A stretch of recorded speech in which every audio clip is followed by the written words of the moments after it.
Hey there, and welcome back to another video. My name is Aston, and tonight I will be taking you through a full painting process from start to finish, a mixed media painting of a scene from the 2022 documentary Fire of Love, which, if you haven't seen it, I super recommend. It's about a pair of volcanologists, Katia and Maurice Krafft, who also were a married couple, which adds to the intrigue. Here I'm doing a pan pastel transfer of Katia. I know that I'm going to make her the central character in this piece. And maybe you've seen before, I love to do a pan pastel transfer to trace something. Here are the reference images that I used from the film. I just loved the color of this lava so much and that silver suit. I thought it would make a good art project. And that's the still that I used for my cutout. I painted this in many layers and over several days. So right here, I think I'm putting on the second layer of just acrylic base. I used some very, very old, ancient acrylic paint. I think it was like 15 years old for the yellow and the black. I was really surprised that the paint is still usable in those tubes. And this is my first time also painting on a panel, which I really enjoyed. As you can see, there are a number of mistakes I made along the way. I dropped this when I was painting it all over my nice tracing. You can see that.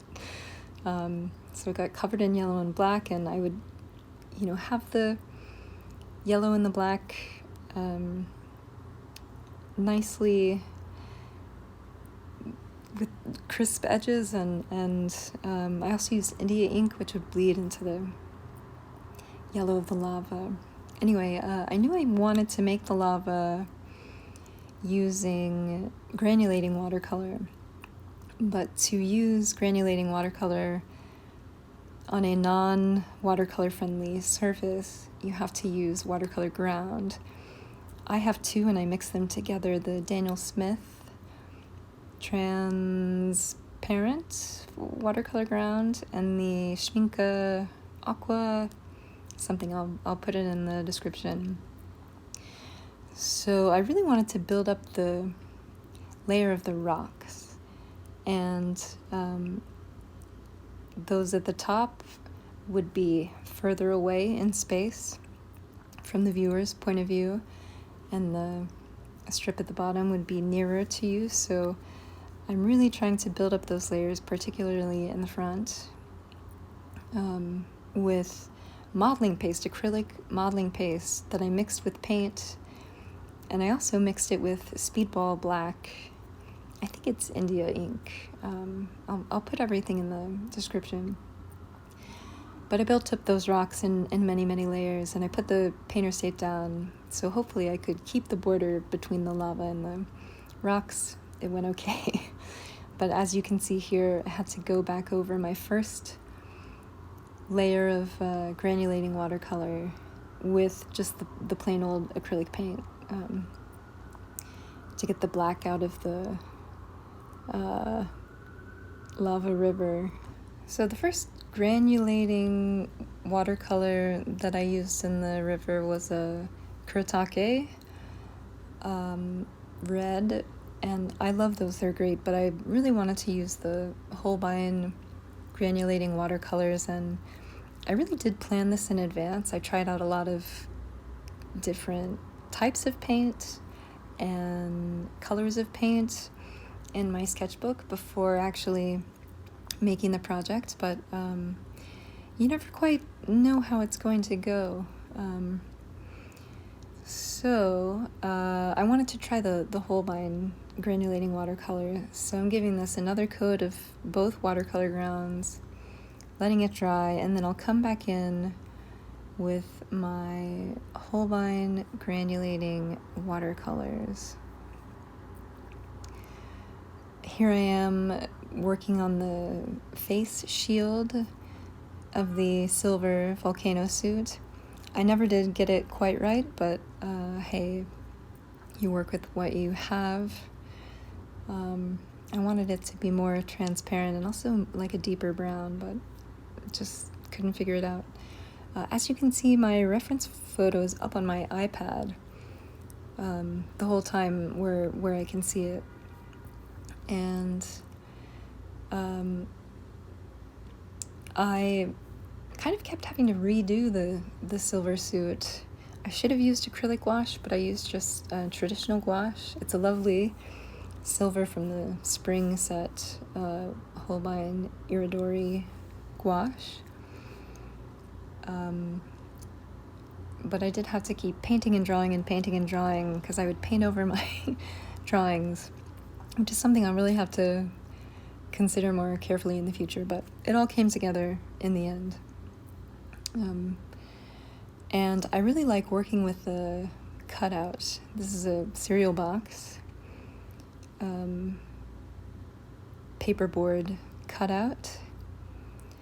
And okay, these are my Holbein granulating watercolors. They're all excellent, highly recommend. But I wasn't sure which ones would make the most lava, so I'm just putting them all in my sketchbook, all the ones that I think might work, and trying to find the most appropriate ones for the lava river. And I did. But sometimes it's really fun for me to just put the paint on the paper. So yeah, once that new layer of watercolor ground was dry, I came back in now with the Holbein granulating watercolors to do some more painting on top. And I was really pleased with this, how it turned out. I think it's probably my favorite part of the project. I think the lava river is, for me, the most successful part. And I really was able to get the texture and the different colors, the pinks and the oranges and the yellows and the reds, to all come through together in the lava river. I really liked making this like textured kind of painting and on a wood panel. This is my first time using a wood panel. Really enjoyed it. This one had thick sides, so it was fun to like paint around the perimeter of the panel. I made a couple versions of the face shield because sometimes one looks better than another version, and we worked it out. Not my favorite part of the project, but we worked it out, and ultimately I think the whole thing is pretty successful, and I had fun making it. But as I said, I definitely had to I thought I would finish it, but then I would have to go back, and a visit from my lovely cat.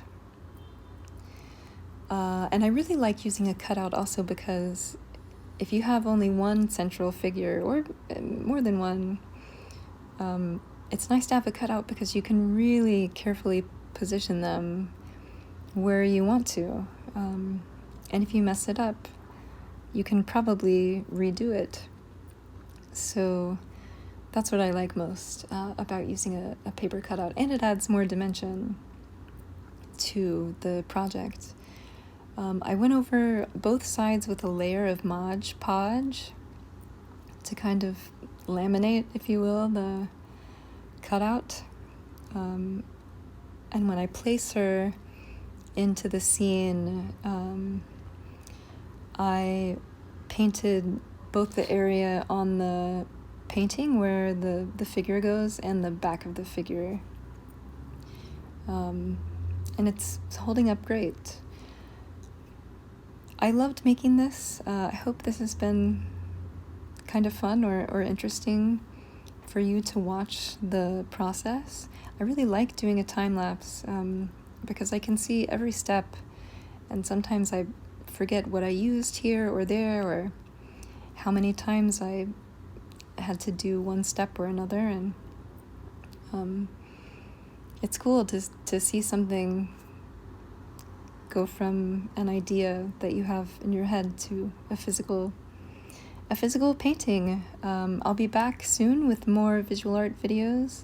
Thank you so much for watching, and I hope you're all doing very well. I'll see you in the next one.